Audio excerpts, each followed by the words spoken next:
Jimmy, I gotta tell you, we've got Herb Ring, National Foodservice Director of a little company you might know called Hershey. You ever hear this, Jimbo? I brought a little prop just to have a little prop here, you know? I thought, listen. I got to tell you, I'm not just a podcast host. I'm also a fan. I'm also a fan. Yeah, listen, we got Herb Ring here. Herb, before we get into it, because we got a lot to talk about you, your career, and everything going on at Hershey, because there's big stuff. Let's just talk a little about going back. Let's take you back a little bit to Hillsdale College, 1982. Going back, Hillsdale College. You're young, you're innocent, you're naive. You didn't want to go to Hillsdale, but your parents said, you got to go to Hillsdale. That's true. You got a scholarship for Hillsdale, and they sent you there. And then you start working for Smuckers. You're working at Smuckers. You love jam. You love J.M. Smucker. And you're there for a couple of years, and you fall in love with food service. You wanted to be a professional golfer, but you weren't so sure that wasn't going to be a career path, the golf thing. So you left Smucker, and you go to Hershey. 20 years later, we're sitting here in Scottsdale, Arizona, IFMA. Tell us how it all started. Tell us how it, so 1982 Hillsdale. Did I get it all right? Did I get it right? We missed one job, but I'll fill you in. You missed one job. All right, let's go. Talk to us. I was at Hillsdale, and you're right, my golf game was not strong. Nor was my baseball game. I basically sat the bench for a few years. Me too, Phil. Everyone needs a good bench warmer. Oh, I'm telling you. And I was that guy. But when I was school, I started working for a company that no longer exists called Lily Tulip. And they manufactured paper cups and plates for companies like... That was like Dixie? Yeah, the same thing. Awesome. So that worked out really well. I did about 4.5 years there, and that's where I really started to cut my teeth on food service. I'd grown up in restaurants, worked at everybody's place except for McDonald's. I'm a third-generation food service guy. My grandfather was in it. My dad ran businesses. His claim to fame, I'd run the sports service, was the 84 Olympics service. I didn't want to be an ops guy. That's a tough job. You're on your feet all day long.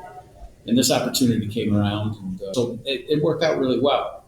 Then they got bought by a competitor called Sweetheart, which was owned by Ford Howard. Yeah, I remember Sweetheart, because of the little hearts on all the cups, right? Yeah. Great company, but when they got bought by Ford Howard, it went downhill fast. And this opportunity. Never liked that company. Ford Howard, never liked that. Jimmy liked them, I didn't like them. Yeah, there you go. But then the Smucker opportunity came, and did my research on it and said, yeah, this is a place I need to work. It's a family-run, family-operated, family-themed company, and I thought that felt well for me. So I made sure that I was the first interview, and I asked for the order, and for whatever reason, they gave it to me. I started out as a broker manager. I had Ohio, Western PA, upstate New York, West Virginia, Kentucky, and spent a lot of time in the car, 70,000 miles every year. The beauty was I got a brand new car. Yeah. Smucker buying you the car? Yeah. Were they leasing the car for you? This is back in the day where, you didn't have to pay for the, What kind of car were you getting? It was a Buick Skylark. It was a one upgrade from that. With the velour seats. Yeah, well, I'm telling you, it was a sweet ride. V8 probably. Brand new. So did that for a couple of years, and they decided to start a national account team. It was next in line. So for a couple of years, I was dealing with a soft serve product that they had at the time called very similar to what Dole Whip is. Yep, sure. Orange Whip. Yeah, same. And then there started calling on Aramark Select, so all the non-commercial stuff. Yep. And I had a lot of fun doing it. It must have made sense for them because they sent me out to look at a couple other things. Eventually ended up with the national job with them. I was out on the West Coast for 7 years. I remember my wife, she was buying the strawberries for them. I was out in Monterey. And my golf game actually improved. They sent me out and said, hey, we need you to entertain. We haven't had a presence out there for a while. I'd like you to take him to play golf, go to dinner, get him to come and see the plant. The plant was really a beautiful place. And, I said, okay. And went out there kind of kicking and screaming because I'd only been to Monterey once, but I just was far away from my family and I was a little nervous about it. But fell into it very quickly. When I went out, I was at 13. When I came back, I was at 4, had a family, and now I'm 26. Whoa, wait a minute. You went from a 13 to a 4, now you're 26? Yeah, well, you don't play as much, and swing gets slower. Phil, I've been telling everybody you're a great golfer. For this podcast, you're still a 4, okay? I can't tell everybody you're 26. Yeah. If only that were true. But at any rate, had a blast with them. Then came back from the national job back in 99. and realized very quickly that it was a great place to be, but I was training fifth generation for the job I wanted. And then this opportunity with Hershey came along. I love it. And I tell you, I was really interested in it because they really didn't have a food service sales force or marketing team. Yeah. So I was able to go ahead and put my stamp on it, so I went all in. And, I started out with 6 people, in sales, a couple towards national. What was the first thing you selling at Hershey? First thing I sold. Got to be the chocolate sauce, chocolate syrup. Yeah, it is. It is. And the funny thing is that the reason I got the job, and my manager told me a little bit later, but I went in and said, I'm perfect for this job. And he said, why? And I said, because I know how to sell your chocolate syrup, because you guys haven't been doing it for the last 20 years that I was working at Smucker's. We've been stealing your business all the time. What was Smucker's selling? They had a Sunday syrup. Oh, just the Smucker's brand? It was just the Smucker's brand. And, Smucker's is a well-known brand. Sure. It was easy because they hadn't seen anybody from Hershey. So, long story short, it went really well. I was very pleased with it. A little nervous about moving to Hershey because we thought it was the end of the earth. But Did you move to Hershey, PA? Yeah, we did. Do you have a lifetime pass to the park? We used to get yearly passes. The kids are a little older now, so we don't do that. Well, Jimmy's got a 7-year-old, so if you have an extra pass, Sylvie's never been there. Let me know it, guys. So, Jimbo. Oh, look at that. First, we get a $20 gift card from Ted's Montana Grill. Now we get free passes for the entire family. It's a good day for Jimmy. Oh, yeah. No, man, you got to know a guy. Yeah, you got to know a guy. Yeah. But it was interesting. When we moved out there, it was the second time I'd been my wife pregnant. And my son was 4, my daughter was on the way. We got out there and didn't really know the area. And we're both foodies. And, so once we got acclimated, after a couple of years, we realized, wow, what a great place to raise a family. The few times that you can travel when you get a young family, we're 3 hours by train to the city, hour and a half to Philly, hour 15 to Baltimore, 2.5 to DC, plus just living in the area, and then the whole restaurant scene changed there. Yeah. My team began to grow. Our business really took off. We started with nothing, and now we're a little bit more than a blip on the total retail scene of Hershey. So we're pleased with the way it's gone. I tell you, the companies are very simple in that they really are and believe in family beliefs. It's all family first. Right. Smucker's really ingrained that in me, and the Hershey Company is the same way. Nowadays, sometimes that's hard to find. I think more companies are going that way, but I've been blessed. I have been blessed. Thank you so much for all that. That was awesome. Schatz has already talked at length about your golfing prowess. Me, I'm not much of a golfer. I do understand the sport, and I also golf is the backdrop for one of my favorite isms, which is you drive for show and you putt for dough. I talk in a physical restaurant. I talk about the front of house being where you drive, and the kitchen's the back of house. But I'll also add, in terms of the putting winning games in the food service industry, it's often the fundamentals of quality food preparation, consistency, customer service, cost management. These are the putts, the elements of putting that will achieve greatness and success and certainly profitability. Can you share, more about your relationship with food service clients and how do you help them avoid the challenges? And I'll stick with the theme, the sandpits, so to speak. Yeah, we're blessed with big brands. We're really kind of the anti-economy fixer. So where my business grows is when traffic slows, because Mr. QSR suddenly doesn't have the traffic he needs, but he knows that if he could add a Reese-branded ice cream sundae to his menu or whatever it is, that he's going to drive traffic. It's going to drive traffic and bring people in. And oh, by the way, he's astute enough that if he gets them in the door, not only is he going to sell them a burger and fries and the sundae, but he's going to add on a few more things too. And we spent a lot of time and money understanding that not only will you sell more when you use our brands, but you can sell for more. And that's a big key and an easy way for us to talk about it. And we don't just do it with restaurants. We do it with C-stores and store bakery across all sorts of non-commercial. At this conference, I've had 6 different universities walk up to me and say, "Hey, I saw you speak last time. We like your program. Can you come out and see us?" It's just, it's not because of me. It's because of the program. My Herb, marketing stop it. team, It's because of you, Herb, Hershey. 20 years ago, I didn't even know the name Hershey. Okay? Herb Ring comes there with his golf game, and Hershey's a household name. That's all I'm going to say. Yeah. Okay, Smucker lost you. They lost you. And now I don't know who Smucker is. I don't even know. I do like their. Listen, something, we've seen a huge uptick in food service suppliers. Really, it's an industry. Look, the hospitality industry has not been very forward thinking when it comes to technology. It's not a very technologically advanced. And I bring that up because, being restaurant operators, I've seen it on the supply side, on the purchasing. It's like it's still done very much the old way. It really hasn't changed much. And I think now we're starting to see food service suppliers starting to embrace technology and finally incorporating tech and innovation into their core business goals and strategy.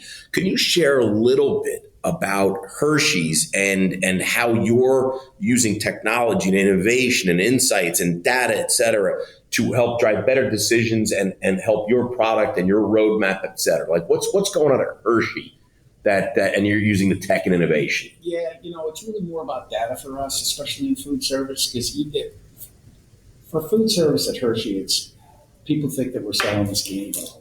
That's delicious candy bar. That's less than 20% of my mix. The majority of what I would have thought 100%. Yeah, no, Jimmy, it is. But what we do is we unwrap it and we chop it and we sell it as an ingredient. Every different way, and that's a different ballgame. So about 82% of my mix is ingredient. It'd be chips, cocoa, syrup, and then a lot of chopped candy. So my number one customer is Dairy Queen.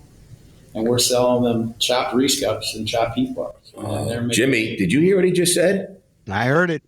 Dairy Queen, that's Jimmy's favorite. He loves Dairy. He even has a song. I tell you, They have a song. They are a great partner.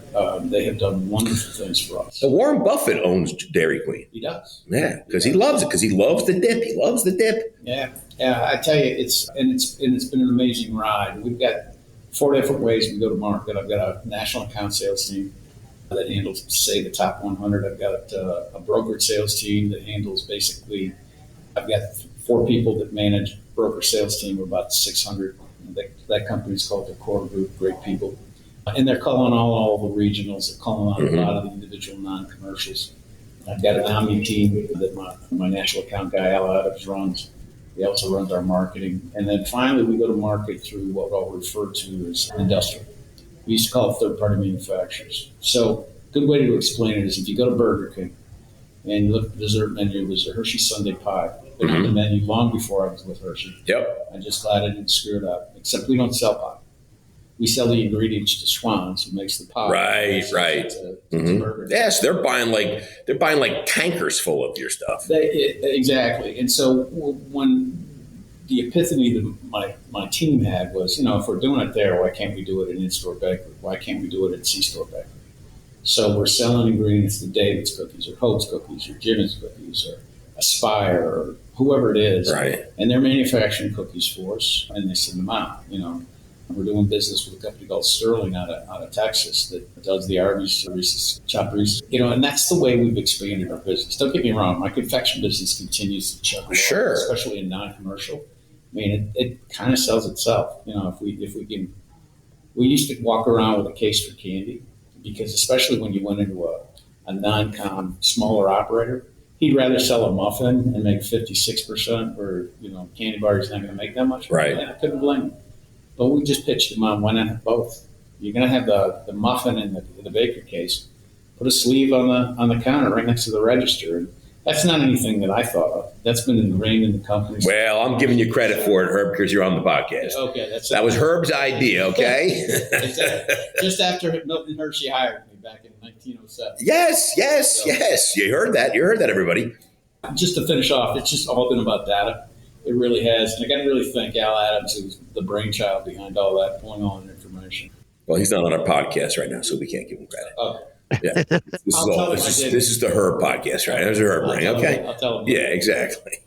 Well, what I was going to add, and you guys kind of just touched on it a little bit, but one of my favorite trends and something, I think, Schatz, you pioneered this, is using fun, nostalgic ingredients for LTOs, limited time offers. When we had our Big Daddy's Diner, Shatsy was the master of using these nostalgic ingredients to create these LTOs. We recently had our friend James O'Reilly from Smoky Bones on the podcast, and he shared their Twizzle for a Shizzle, a milkshake love that. featuring the Twizzler. Yeah. And of course, Kraft ice cream is made with Reese's and Milk Duds. You just talked about DQ. I love Milk Duds. And I will spare you the Dairy Queen song I have. But Herb, can you share a little more about how your customers are incorporating Hershey products, both in and out of the box ways that really kind of create incremental value for them and their guests? Well, the one you just hit on, and I wish we could still do it, was using the Twizzler as a straw. Chachi, if you did that, you were ahead of the curve. But I tell you what, we used to have a longer piece. Right. And, once the concern was you give it to them and it's a wrap, they unwrap, and it's kind of flexible. Well, once you put it in the ice cream, as that thing became rigid enough, you could just suck the straw. Right through it. Yeah. And it was a perfect vessel. And unfortunately, we changed the size of it, so we no longer do that unless it's a really short shake. But some of the other things we think about are, how do we take those ingredients that everybody knows and has loved and grown up with and put them in a nostalgic form? So, but do a certain twist to it. So last year during the Gold and Silver Plate Awards, basically the Ashes of Foodservice. Yes, yeah. That's in Chicago, right? Right. Yeah, we were there. We were at the train station. Beautiful, beautiful night. At any rate, we sponsored a martini bar with the Hershey's chocolate martini. And, you wouldn't think of that. It's not anything we really publicize as an organization. But I tell you what, it was a huge hit. And now we've got people. How could that not be a huge hit? A chocolate martini. I mean, look what's doing the espresso martinis right now. You forget about it. Yeah. And last night we served Reese's bourbon and that. Yeah, man. Everyone loves that stuff. So it's just little tweaks outside the box. We don't want to go too far. That's just not where we're at. But we do want to go far enough that people will look at it and go, I'm going to take a look at that. And, there's this whole trend. I'm not sure if it's a trend yet or a fad, but the over-the-top shakes, right? Yeah. You go and you get this big shake in a huge mug, and it's got a whole slice of pie in it here, and a scoop of ice cream there. It takes 16 people to eat. It's Instagrammable, man. It's got to be Instagrammable. That's it. That's it. If it doesn't show there, it doesn't show. Yeah, they would literally just take a Hershey bar, just stick the whole Hershey bar right in it. Yeah. Yeah, I love it. I think it's awesome. If there's one constant in the restaurant industry, it's change. Whether you're a growing brand trying to build cutting-edge experiences for your guests or a national leader with thousands and thousands of stores looking to update your tech stack, well, Toast brings together proven technology, expertise, and innovations you need to drive change and spark growth. That's right, drive change and spark growth. From front of house to back of the house and everything in between, corporate teams, franchisees, enterprise brands, mom pops, SMBs, you name it, everyone is loving Toast. With over 100,000 operators using Toast, you know it's the best POS out there. And many more trust Toast to help them stay ahead of the curve and thrive in this changing restaurant world that we love. To learn more about Toast, go to toasttab.com. That's toasttab.com. And I got to tell you, you're going to love it. Mention Shatsy, and I think they're going to give you some crazy discount. Well, I agree. Listen, I want to kick into talking back. When Shatsy and I started the podcast, we clearly enjoy having guests come on the show, and we get to ask questions. We learned along the way that sometimes our guests had a question or two for us. So let's kick off talking back. Herb will give you the microphone. Nothing's off the table. The microphone's yours, my friend. How long have you guys been doing this? Well, we're doing what exactly? Like the pod.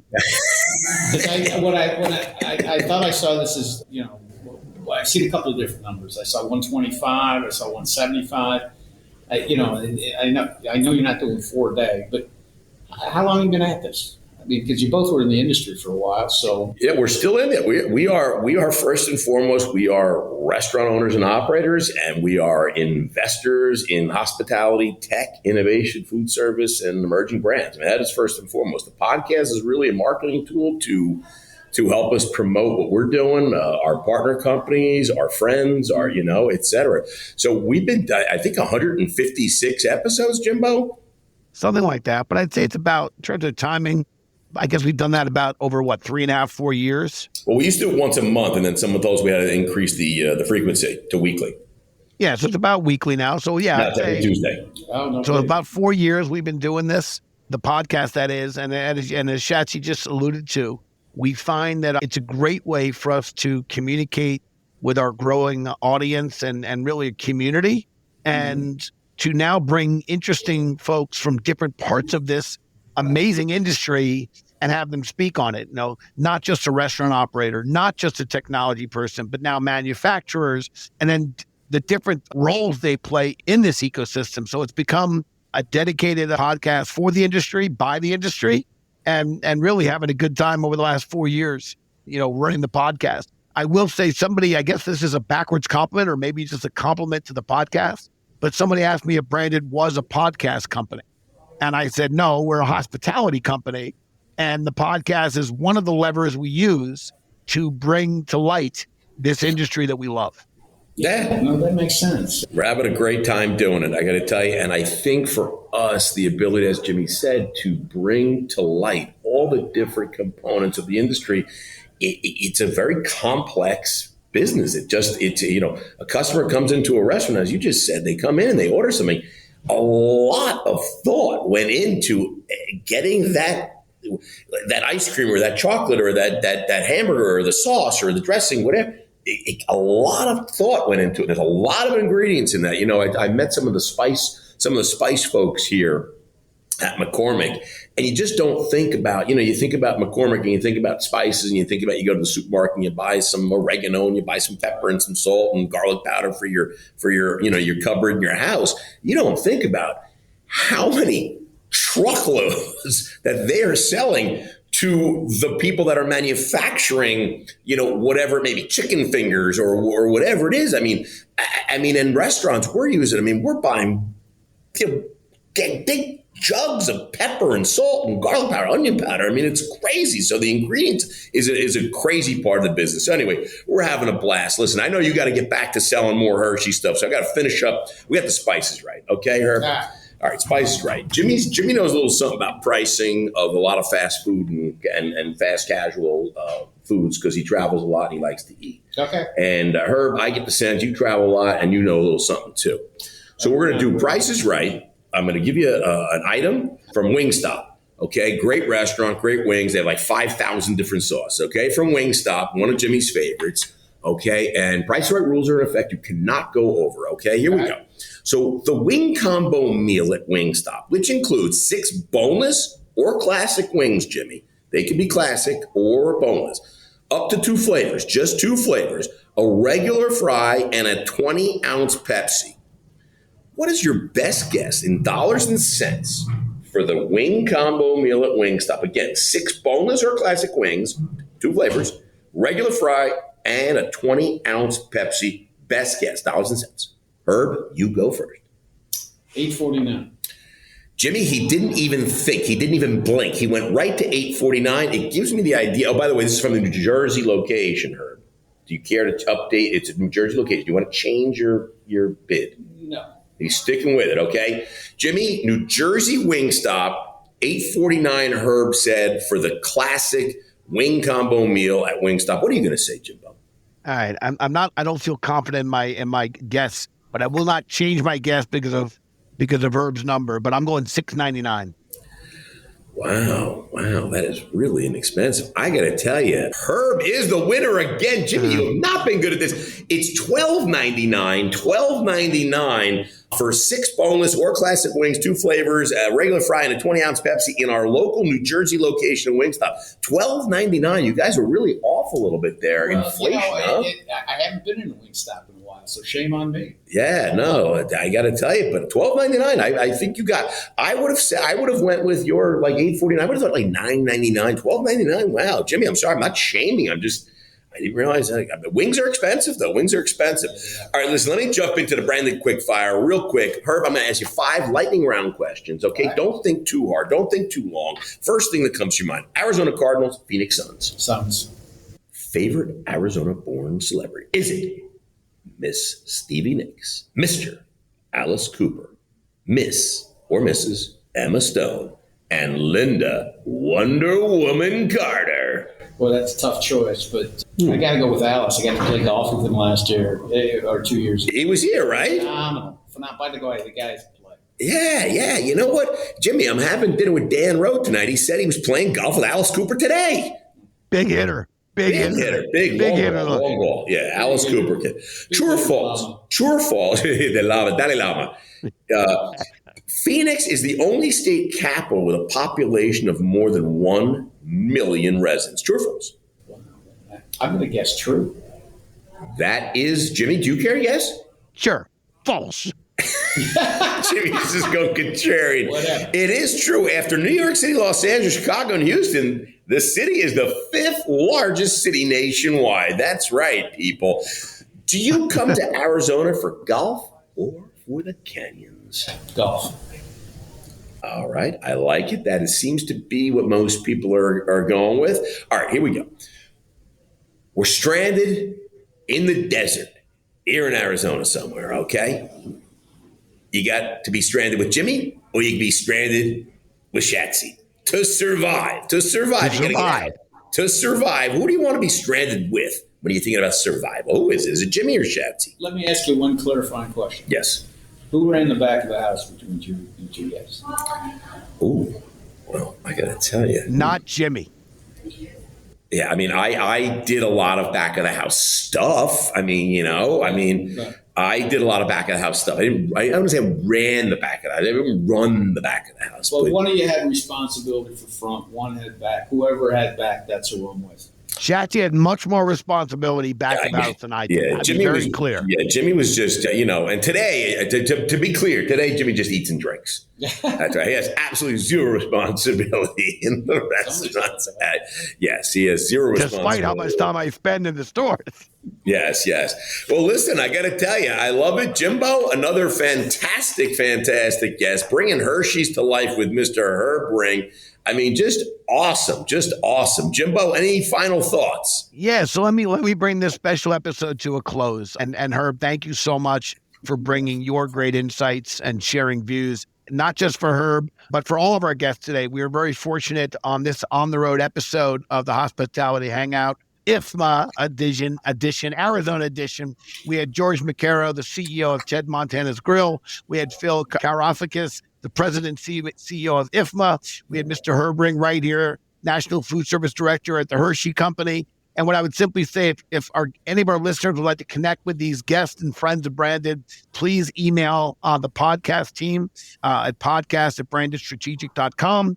And we'd be happy to make a connection for you. To Herb specifically as the last guest today, thank you so much. We know your dance card and your schedule is so busy out at the conference, and we appreciate you taking a break and joining us for some laughs, but more importantly, for sharing some great insights about the industry and about what Hershey's doing. So on behalf of myself, your finance guy, appreciation to you and all our guests today. And I'll pass it back to my boy Shatsy to close this out. And thank you, Shatsy, the restaurant guy. Just got a final thought. If you want to find out about Hershey, go to Hersheyland.com, right? Yes. Hersheyland.com. By the way, fabulous park. They got food service. They do it all. Check out Hersheyland.com. And if you haven't subscribed, Jimmy, thehospitalityheadline.com. It is our weekly newsletter. It comes out every Saturday morning, now 1 hour earlier due to the time change. Sure. It is 1 hour early. So due to the time change, it is now coming out at 5:33 a.m. That is Eastern Daylight Time every Saturday morning. Herb, I implore you to subscribe to that. Cheers, everybody. Thanks, guys. Cheers, guys. Thank you. If there's one constant in the restaurant industry, it's change.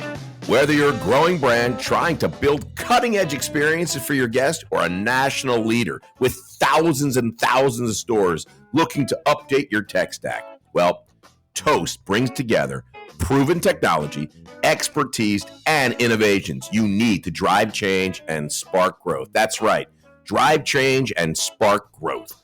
From front of house to back of the house and everything in between.